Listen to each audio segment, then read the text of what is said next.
Everyone remembers their first solo call.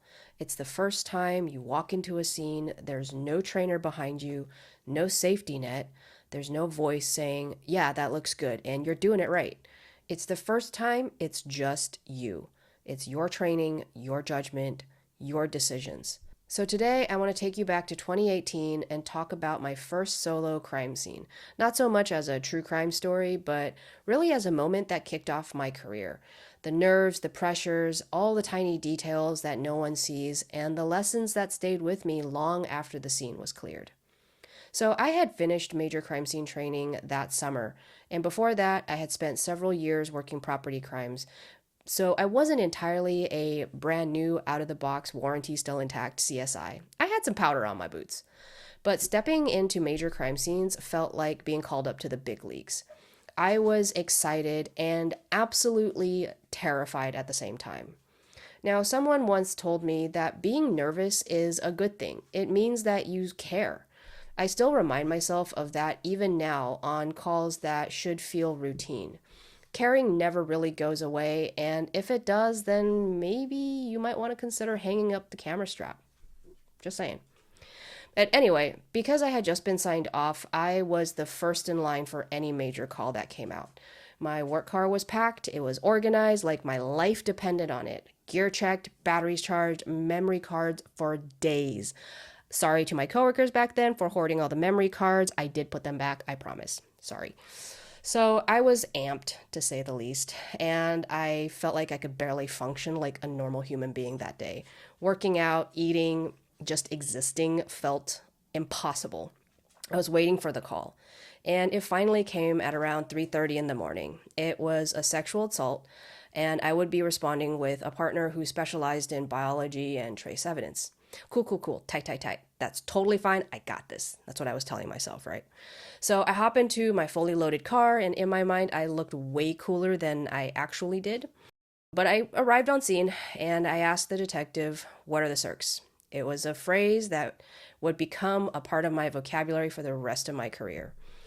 Basically, she told me it was a spousal assault. Husband and wife were separating, but the husband, who was the suspect, still had access to the house.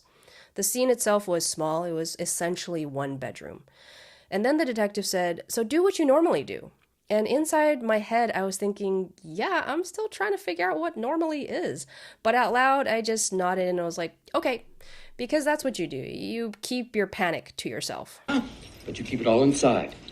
I told myself, you're on your own now. Start with your photos. Your partner is on the way. You know how to do this. You've had a million hours of training and you've worked cases already. Don't panic. Don't panic. Definitely do not panic. So I did what felt the most comfortable and the safest and what muscle memory could take over for, and that was photography. The moment I brought the camera out, something clicked. The nerves quieted, the world started to make sense.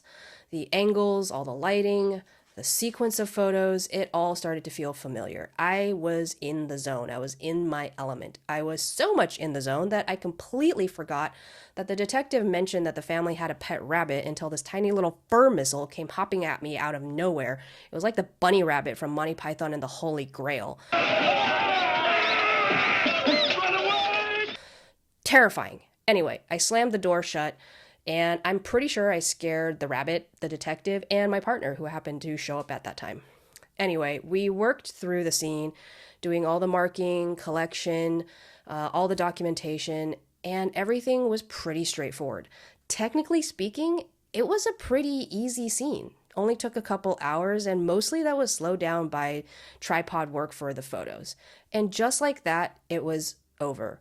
As fast as the call came out, that's how fast it finished, and we wrapped up. I checked and double checked all my photos, that I got my measurements, that we collected everything, and that we did everything that the detective needed. Driving away, the adrenaline faded, and that's when it hit me. Not necessarily the details of the case, but the realization that I just handled my first major crime scene all by myself. Holy crap, I was a full-fledged CSI. And what I learned on that day stayed with me. I learned that confidence doesn't always come first. Sometimes action does. You step up even though you don't feel ready. I learned to trust and rely on my training. Truly trust it. Train when there's no pressure so your body and your brain know what to do when the pressure is on. And while that first scene was pretty easy, I had plenty of cases and scenes where the pressure was on. I also learned how important your partners are. In this job, you rely on each other to work through a scene. You rely on each other back at the lab to go through all the evidence. And you rely on each other to get through the ups and downs of this career. And looking back, I can see the early foundations of who I would become as a CSI, the habits, the instincts, even the little quirks that I had. Now, that first solo scene wasn't the hardest of my career. It wasn't even the most complex, but it was the moment I stepped into the shoes of the person I had dreamed of becoming for so long.